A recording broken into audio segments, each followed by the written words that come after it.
Hello बच्चों, क्या हाल चाल। तो बच्चों, आज की क्लास में हम लोग सेंचुरियन असाइनमेंट्स यानी most important questions for practice इस सीरीज में 5 मार्क्स वाले क्वेश्चन सॉल्व करने वाले हैं। तो चलिए आगे बढ़ते हैं जरा और अपने क्लास को स्टार्ट करते हैं। But before I proceed, let me introduce you with the playlist available on this channel for helping you out in your preparation for your CBSE examination. तो यहां पर आपको सैंपल पेपर्स मिलने वाले हैं इस प्लेलिस्ट में। इसमें आपको केस स्टडी टाइप क्वेश्चंस मिलने वाले हैं। यहां पर आपको डिफरेंट टाइप के डाउट्स मिलेंगे जो कि आप ही की तरह कुछ स्टूडेंट्स ने हमसे हमारे टेलीग्राम ग्रुप में पूछा हुआ है। आप भी इस ग्रुप को ज्वाइन कर सकते हैं, लिंक आपको इस वीडियो के डिस्क्रिप्शन बॉक्स में मिल जाएगा बच्चों। ठीक है, यहां पर टॉपिक टेस्ट मिलेंगे और इस तरीके से आपको डिफरेंट चैप्टर्स के भी प्लेलिस्ट मिल जाएंगे। इनवर्स ट्रिग्नोमेट्रिक फंक्शन हो, रिलेशंस फंक्शंस हो, कॉन्टिन्यूटी एंड डिफरेंशिएबिलिटी हो, ईटीसी। ठीक है, आप उन सभी प्लेलिस्ट को भी चेक कर सकते हैं, अपनी प्रिपरेशन को स्ट्रांग बना सकते हैं। चलिए आगे बढ़ते हैं जरा। और आपका असाइनमेंट क्या है, यानी part first of Centurion assignment for the CBSE examination 2020 से 21 सेशन के लिए for subject mathematics. Most important questions, nothing can function without mathematics. This is OP Gupta, your math mentor on this beautiful channel of yours, that is Mathematica by OP Gupta। चलिए start करते हैं और यहां पर आज की class में हम लोग 5 मार्क्स वाले क्वेश्चन सॉल्व करने वाले हैं। So here we go to become a centurion with the help of centurion assignments by OP Gupta। Let's grab some delicious questions। So let's move to 5 marks questions, यानी long answer type questions होने वाले हैं, बड़े questions होने वाले हैं। चलिए, तो यहां पर पहला क्वेश्चन क्या है आप लोगों के लिए, हमें एक फंक्शन f दिया हुआ है इस तरीके से डिफाइंड करके, ये रहा वैल्यू। तो हमें चेक करना है कि क्या ये 1 1 है और क्या ये ऑन 2 है। ठीक है, तो किस तरीके से होगा बच्चों, तो सबसे पहले 1 1 की बात कर लेते हैं। तो 1 1 की बात किस तरीके से करेंगे, देखिए यहां पर हम लोग क्या करेंगे, फंक्शन के डोमेन में से हम 2 इनपुट्स इस तरीके से ले लेंगे, 2 वैल्यूज ले लेंगे। ठीक है, अब यहां पर अगर मैं ये एज्यूम करूं कि इन दोनों इनपुट्स पे फंक्शन का जो वैल्यू है यानी आउटपुट है, अगर वो सेम है तो इनपुट भी सेम होने चाहिए, समझे। तो यहां पर f ऑफ x1 क्या बनेगा, देखिए यहां पर fx में x की जगह x1 डालना पड़ेगा। तो ये बनेगा 10 times x1 plus 7 is equal to 10 times x2 plus 7। ठीक है, RHS के लिए यहां पर x2 है तो हमने भी x2 डाल दिया। अब जरा इसको सिंप्लीफाई करते हैं और देखते हैं हमें क्या मिलेगा। 7 तो कटेगा, तो 7 कटने के बाद हमें क्या मिलेगा, 10 टाइम्स x1 और यहाँ 10 टाइम्स x2। तो यहाँ से कंक्लूजन क्या मिला कि x1 is equal to x2। तो फाइनली आप क्या कह सकते हो कि फंक्शन f कैसा फंक्शन है, तो फंक्शन f आपका 1 1 फंक्शन है बच्चों। मैंने यही तो कहा था, मैंने क्या बोला कि अगर आउटपुट सेम है तो इनपुट भी सेम होना चाहिए, और अगर ऐसा होगा तो फंक्शन आपका 1 1 हो जाएगा। तो हो तो गया। ठीक है, अब इसके बाद हम लोग चलते हैं ऑन टू कैसे प्रूव करेंगे। तो ऑन टू की सिंपल सी कहानी यह है कि उसका रेंज और कोडोमेन सेम होता है बच्चों। ठीक है, तो किस तरीके से यहां पर करेंगे भाई, ध्यान से देखिए। तो सबसे पहले मैं यहां पर y इक्वल टू fx ऐसे एज्यूम कर लूंगा, where y will belong to the codomain of the function. अब कोडोमेन क्या है यहां पर देख लो। ठीक है, तो यहां से y इज इक्वल टू क्या है, तो 10x प्लस 7। यहां से मैं देखने वाला हूं कि x की वैल्यू क्या आएगी, तो y minus 7 will be equal to 10x। यहां से x क्या मिलेगा, सो y माइनस 7 अपॉन में 10, इस तरीके से। अब देखिए y अगर रियल नंबर यहां पर आप डालेंगे तो x भी तो रियल नंबर आएगा, मतलब this is going to belong to the set of real number for all y belonging to the set of real number. मतलब ये हुआ इस तरीके से, ये डोमेन वाला सर्कल और ये कोडोमेन वाला सर्कल। तो यहां पर जितनी भी वैल्यूज हैं यानी कोडोमेन में से, इन सभी के प्री इमेजेस यहां पर प्रेजेंट रहे होंगे बच्चों, इन सब के प्री इमेजेस यहां पर प्रेजेंट रहे होंगे। यही तो मतलब हुआ कि x will belong to r for all y belonging to r। बात समझ आ रही है। सो देयरफॉर कंक्लूजन ये हो गया कि हम यहां पर डिक्लेयर कर सकते हैं कि फंक्शन f आपका ऑन टू फंक्शन है। तो इस तरीके से हमारा आंसर क्या आ गया कि फंक्शन f ऑन टू है और फंक्शन f 1 1 भी है। तो बस ये क्वेश्चन तो आपका सॉल्व हो गया। ऐसा क्वेश्चन मैंने 3 मार्क्स वाले सेक्शन में भी दिया हुआ था। क्या आप लोगों ने वो लेक्चर देख लिया है? अगर नहीं देखा है तो उसका लिंक आपको इस वीडियो के डिस्क्रिप्शन बॉक्स में मिल जाएगा, समझे। सेंचुरियन असाइनमेंट के 1 मार्क्स वाले क्वेश्चन, 2 मार्क्स वाले क्वेश्चन और 3 मार्क्स वाले क्वेश्चन भी मिल जाएंगे। चलिए आगे बढ़ते हैं जरा और यहां पर देखते हैं क्वेश्चन नंबर 2। तो क्वेश्चन नंबर 2 क्या है यहाँ पर, तो क्वेश्चन 2 में आपको एक मैट्रिक्स ए दिया हुआ है, आपको वेरीफाई करना है ये रिजल्ट। अब देखो मजे की बात, हमको ये तो पता है कि ये होता है ना, इन्वर्टिबल मैट्रिसेस वाला कंसेप्ट, लेकिन यहां पर हमें इसी चीज को वेरीफाई करना है, तो इसके लिए मुझे ए इनवर्स निकालना पड़ेगा। तो सबसे पहला काम तो ये करो, इस मैट्रिक्स का ना डिटर्मिनेंट निकालो, है ना, प्रोसेस जो भी है वो फॉलो कर लो। तो यहां पर जैसे डिटर्मिनेंट निकालोगे तो मैं क्या करने वाला हूं, यहां पर ना रो 3 से एक्सपेंड कर दो, आसान हो जाएगा। देखो 0 माइनस 0 प्लस 1 इंटू 5 माइनस 8, यानी ये बनेगा -3। अब ये 0 तो है नहीं, जब ये 0 नहीं है तो ये गारंटी है बेसिकली कि ए इनवर्स विल एग्जिस्ट, समझे कि नहीं। डिटर्मिनेंट 0 आ जाएगा तो प्रॉब्लम हो जाएगी, फिलहाल तो 0 नहीं है। अब यहां पर हमें कोफैक्टर निकालना है, तो मैं यहां पर एज्यूम कर लूंगा कि भाई consider capital A I J be the cofactor of element A I J of matrix A, ठीक है। तो यहां पर जैसे मैंने A11 लिखा, फिर ये A12 और फिर ये A13, इस तरीके से लिख लेते हैं, जरा वेट करिए, ठीक है। अच्छा, फिर यहां पर हम A21 लिखेंगे, फिर A22 और ऐसे ही A23। अच्छा, फिर लास्ट वाला भी लिखेंगे, यानी लास्ट वाले रो के जो भी एलिमेंट्स हैं उनके भी हमें कोफैक्टर्स लिखने होंगे, और इनका साइन पहले ही लगा दो, है ना, ये माइनस का, ये भी माइनस का, ये भी माइनस का और ये भी माइनस का, इससे आसानी रहती है, बाद में गलती होने के चांस कम हो जाते हैं। चलिए अब A11 निकालेंगे तो फर्स्ट रो फर्स्ट कॉलम इस तरीके से हो जाएगा, तो ये क्या बनने वाला है आपका 5 1 जा 5 माइनस 0 यानी 5 ही रहेगा, ठीक है। इसके बाद अगला क्या होगा A12 यानी रो 1 कॉलम 2 इस तरीके से, तो इसको सॉल्व कर लो तो क्या बनने वाला है 4 1 जा 4 माइनस 0 यानी 4 ही रहेगा, लेकिन बाहर एक नेगेटिव है, ध्यान रखना, ठीक है बच्चों।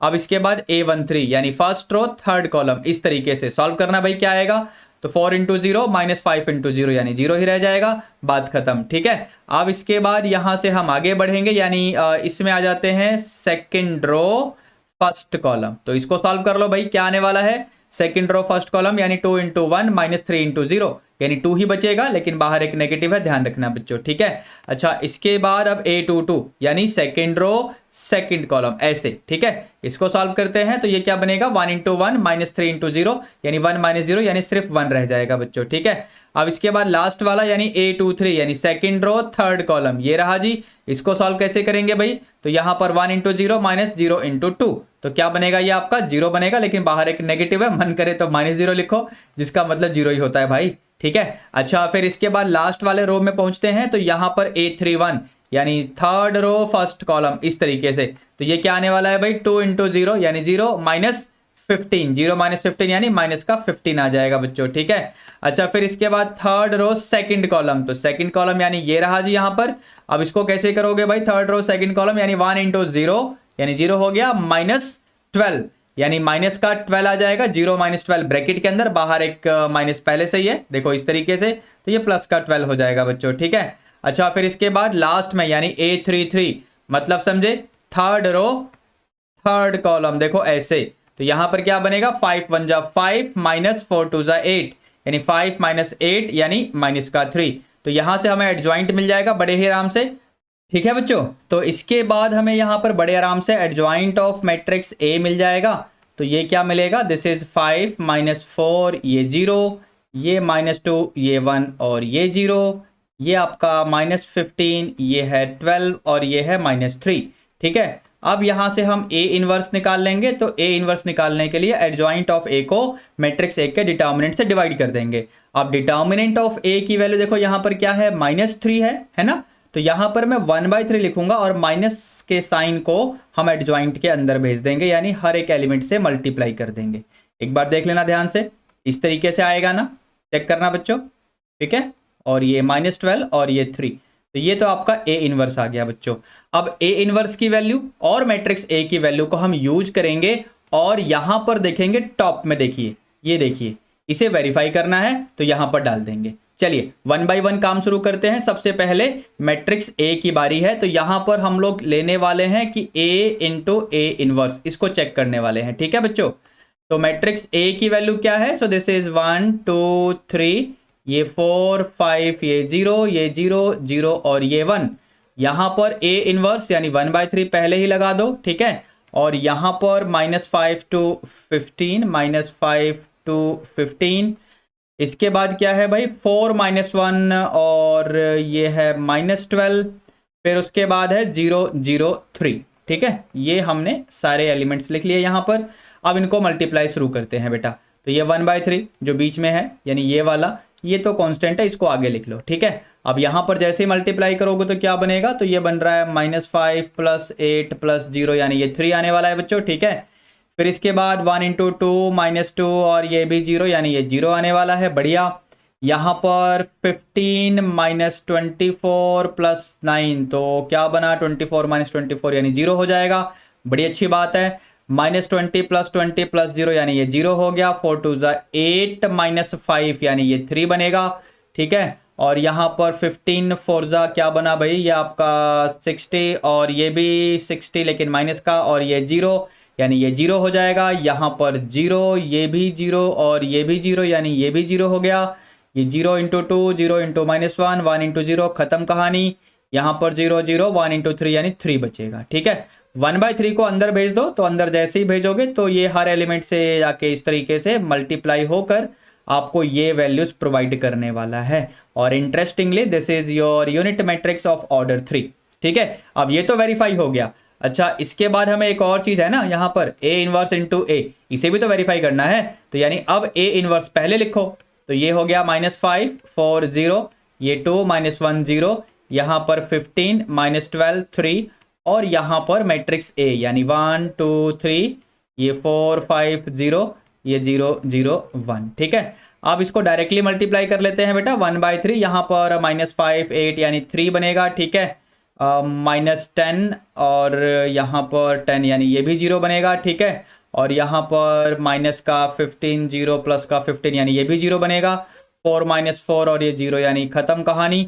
यहाँ पर 4 2 8 -5 यानी 3, 4 × 3 यानी 12, 0 -12 यानी 0 0 0 0, ये भी 0 और ये भी 0, और यहाँ पर 3 1 3 इस तरीके से। अब यहाँ पर 1/3 को अंदर भेजने वाले हैं हम लोग, तो ऑफ कोर्स हमें वही मिलने वाला है जो हमें लाना है। ठीक है, यानी यूनिट मैट्रिक्स मिल गया ऑफ ऑर्डर 3। तो यहाँ पर बड़े आराम से ये कंक्लूजन लिया जा सकता है कि A × A इनवर्स करो या A इनवर्स × A करो, यहाँ से आपको यूनिट मैट्रिक्स मिलेगा ऑफ द सेम ऑर्डर जैसा ऑर्डर मैट्रिक्स A का है। तो बस ये वेरीफाई हो गया, आपका काम हो चुका है बच्चों। ठीक है, वैसे तो वेरीफाई करना है, यहाँ पर आंसर क्यों लिख रहे हो भैया, आंसर को हटाइए। चलिए आगे बढ़ते हैं, जरा अगला क्वेश्चन देखते हैं। अगला क्वेश्चन क्या है, तो ये रहा जी अगला क्वेश्चन, यानी क्वेश्चन नंबर 3। तो क्वेश्चन 3 में बेसिकली डिफरेंशियल इक्वेशन दिया हुआ है और हमें इसको सॉल्व करना है। पर्टिकुलर सॉल्यूशन भी है यहाँ पे। अब किस तरीके से होगा भाई, ध्यान से देख लेते हैं।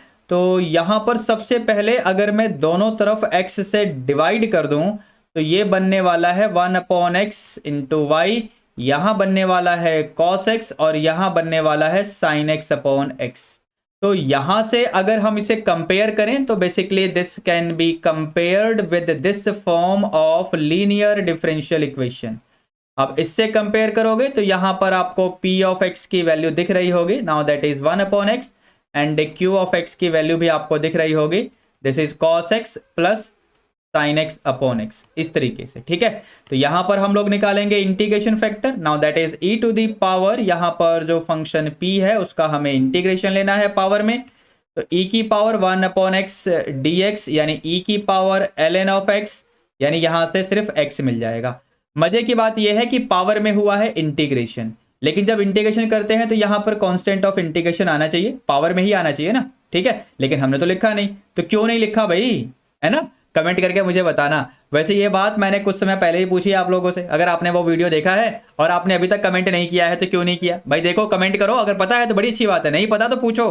कहाँ पूछोगे, तो पहले कमेंट तो करो, उसके बाद हमारे टेलीग्राम ग्रुप को ज्वाइन कर लो, वहां पर पूछ लेना। ठीक है, अदरवाइज आप हमारे लीनियर डिफरेंशियल इक्वेशन के लेक्चर्स को देख सकते हो, प्लेलिस्ट का लिंक आपको इस वीडियो के डिस्क्रिप्शन बॉक्स में मिल जाएगा। ठीक है, चलिए अब यहां पर इंटीग्रेशन फैक्टर आ चुका है, तो सॉल्यूशन किस तरीके से होता है कि इंटीग्रेशन फैक्टर को हम लोग मल्टीप्लाई करेंगे y के साथ, और यहां पर इंटीग्रेशन फैक्टर को मल्टीप्लाई करेंगे फंक्शन q के साथ, और ये पूरे का इंटीग्रेशन ले लेंगे इस तरीके से। ठीक है, तो आपका लेफ्ट हैंड साइड वाला तो बड़े आराम से xy हो गया, लेकिन यहां पर बनेगा x इंटू ये है cos x plus sin x/x dx plus c। ठीक है, तो यहां पर x को अंदर भेजो तो ये बनेगा x cos x और ये dx पहले से ही है बच्चों, ठीक है।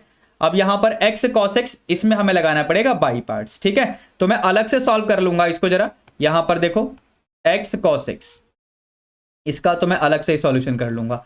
तो बाई पार्ट्स यहां पर लगाएंगे, तो आइलेट फॉलो करो, आइलेट फॉलो करोगे तो ये फर्स्ट फंक्शन और ये सेकंड फंक्शन, तो फर्स्ट वाले को बाहर, सेकंड वाले का हम लोग इस तरीके से इंटीग्रेशन करेंगे, माइनस फर्स्ट वाले का हम डेरिवेटिव ले लेते हैं, मल्टीप्लाई करते हैं सेकंड वाले के इंटीग्रेशन के साथ, और इस पूरे रिजल्ट का भी इंटीग्रेशन ले लेते हैं। तो ये बनेगा x into sine x, minus यहाँ पर डेरिवेटिव 1 आ जाएगा, और ये तो आपका साइन एक्स है ही, अभी पूरे का इंटीग्रेशन करना बाकी है। तो ये बना x साइन एक्स प्लस का cos x, ठीक है बच्चों। अब यहां से अपने क्वेश्चन में वापस लौट जाओ। तो ये क्या था आपका पिछले स्टेप में, मैं आपको दिखाता हूं। ये है आपका एक्स वाई, तो यहां से x y is equal to x cos x और प्लस साइन एक्स भी था। तो इस वाले साइन एक्स का तो मैंने अभी इंटीग्रेशन नहीं किया है, इसका भी करना पड़ेगा, ठीक है। तो यहां पर आपका क्या बनने वाला है, ये तो ये बनने वाला है x sine x plus cos x, ठीक है। ये तो एक्स कॉस एक्स वाले का इंटीग्रेशन हुआ, जैसा कि मैंने बताया कि इसका तो हमने कर लिया, लेकिन इसका तो अभी नहीं हुआ है। तो इसे साइन एक्स का करोगे तो क्या आएगा, इस साइन एक्स का करोगे तो इस साइन एक्स का करोगे तो यहां पर क्या आएगा, प्लस का साइन बाहर और ब्रैकेट में minus cos x plus constant of integration. जब इसको सिंप्लीफाई कर लोगे बच्चों तो फाइनली आपको मिलेगा x y is equal to, देखो कॉस एक्स प्लस का और ये माइनस का, ये कटेगा, यहां पर देखो ब्रैकेट खोल के देखो आप लोग, तो ये आपको मिलेगा x y is equal to x sine x plus में सी, ठीक है। लेकिन हमारे क्वेश्चन में ना आपको पर्टिकुलर सॉल्यूशन निकालने के लिए कंडीशन गिवन है, देखो यहां पर given that y is 1 when x is pi, ठीक है। So we are going to write कि y is 1 when x is pi, तो इसका यूज करेंगे हम लोग। तो यहां से y की जगह 1 और x की जगह पाई आपको डालना पड़ेगा। तो यहां पर आपको x की जगह पाई और ये लो भी हमने ऐसे कर लिया। तो यहां से c मिल जाएगा आपको पाई, क्योंकि साइन पाई होता है 0, ठीक है। अब c की वैल्यू को हम लोग पुट कर देंगे फाइनली इस वाले स्टेप में। तो ये बनेगा x y is equal to x sine x plus में पाई। तो ये आपका पर्टिकुलर सॉल्यूशन हो गया, जिसे आप चाहो तो इस तरीके से भी लिख सकते हो। कुछ समझ आया मैंने क्या किया, मैंने दोनों तरफ x से डिवाइड कर दिया है बच्चों। तो ये फाइनली आपका आंसर आ गया है इस क्वेश्चन का, ठीक है बच्चों। अब आगे देखते हैं जरा अगला क्वेश्चन क्या है हमारे लिए। तो अगला क्वेश्चन है क्वेश्चन नंबर 4, यानी find the distance of this point from the plane यानी 3 डायमेंशनल ज्योमेट्री वाले चैप्टर का क्वेश्चन आ गया है। तो हमें इस पॉइंट का डिस्टेंस इस प्लेन से निकालना है which is major parallel to this line.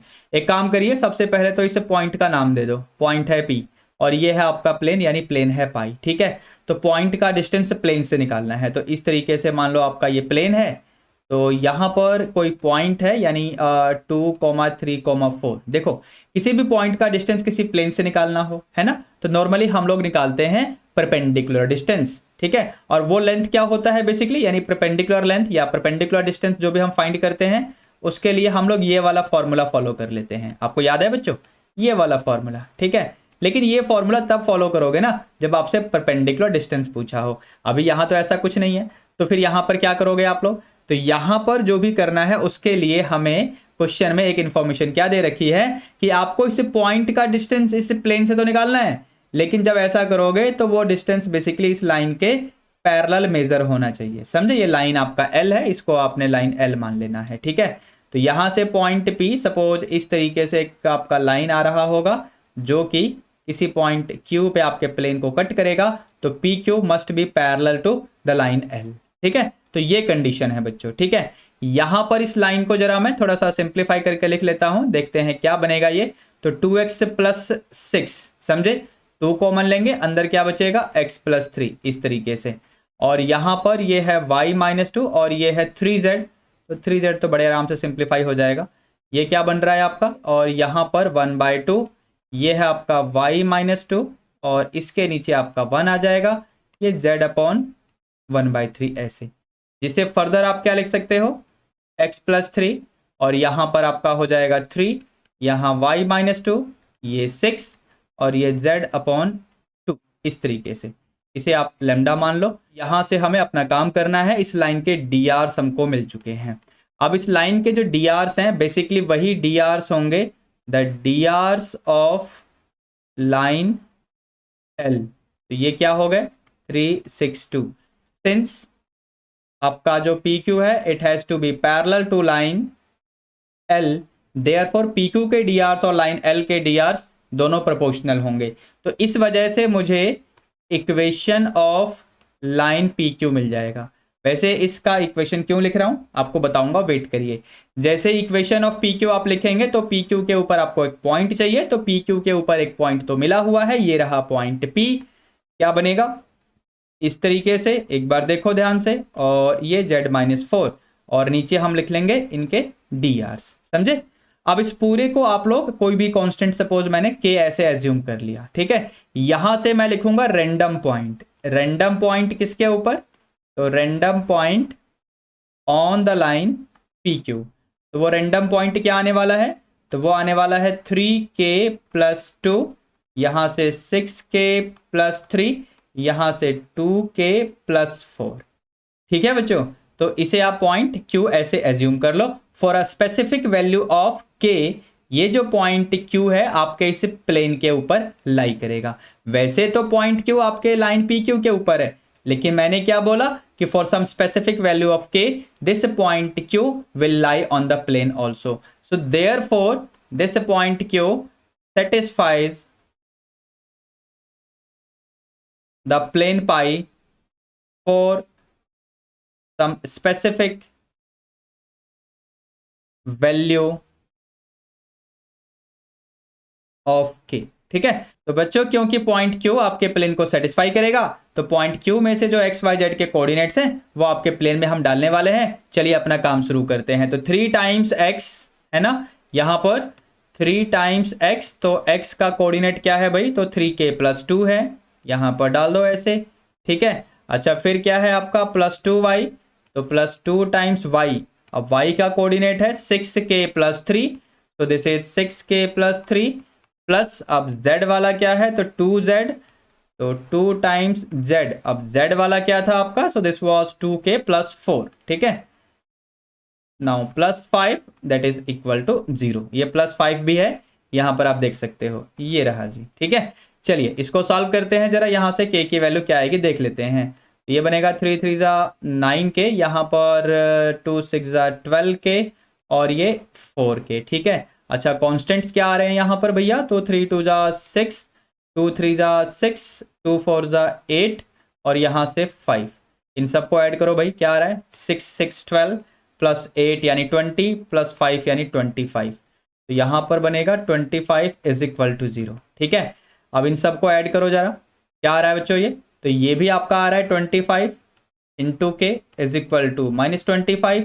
यहां से k की वैल्यू आ गई -1। ठीक है बच्चों, तो जैसे ही आपको k की वैल्यू मिली, इस k की वैल्यू को अपने पॉइंट Q में डाल दो। तो यहां से हम अपने पॉइंट Q को अब निकाल लेंगे। तो पॉइंट Q क्या आने वाला है, k की जगह -1, यानी ये बनेगा -1, k की जगह -1 यहां डालोगे तो ये बनेगा -3 और ये बनेगा आपका। ठीक है, अब सुनना ध्यान से, क्या है कि पॉइंट P से हमने पॉइंट Q का डिस्टेंस निकालना है, जो कि इस तरीके से है कि PQ is parallel to the line L। ठीक है, तो हमने पॉइंट P ऑलरेडी क्वेश्चन में देखा था और पॉइंट Q अभी अभी निकाला है।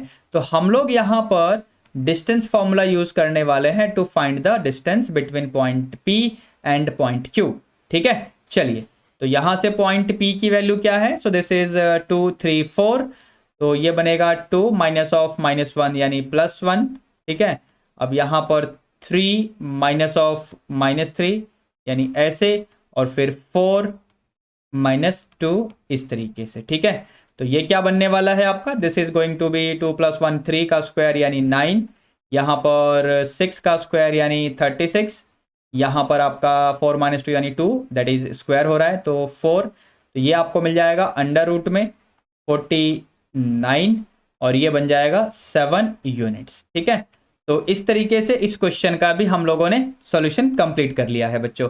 तो बच्चों इसी के साथ हम लोगों ने सेंचुरियन असाइनमेंट पार्ट 1 में 1 marker, 2 marker, 3 marker and 5 marker her type के क्वेश्चंस आपको सॉल्व करके दे दिए हैं। अगर अभी तक आप लोगों ने इस असाइनमेंट का पीडीएफ डाउनलोड नहीं किया है तो पीडीएफ डाउनलोड कैसे करें, इसके लिए आप इस वीडियो का डिस्क्रिप्शन बॉक्स चेक कर लेना, सारी इंफॉर्मेशन वहां पर गिवन है। ठीक है बच्चों। अच्छा, मोर ओवर, क्या आप लोगों ने अभी तक इस चैनल को सब्सक्राइब नहीं किया है? हैं? नहीं किया है क्या? तो सब्सक्राइब करो भाई, तो सब्सक्राइब करो भाई। सब्सक्राइब करने के बाद नोटिफिकेशंस को ऑन करना मत भूलना। इससे क्या होगा कि जो भी वीडियोस मैं आप लोगों के लिए डालता हूं चैनल पे, उसकी नोटिफिकेशन आप लोगों को सबसे पहले मिल जाएगी। ठीक है बच्चों। मोर ओवर, इस वीडियो को लाइक कर देना और अपने सभी क्लासमेट्स के साथ भी शेयर कर देना। चलिए बच्चों, this is OP Gupta, your math mentor on this beautiful channel of yours, that is Mathematica by OP Gupta, signing off for the day. Let's meet in the next class for some more interesting situations, for more interesting lectures, for some more interesting lectures in mathematics. चलिए बच्चों, be good, take care, all the best. Thank you.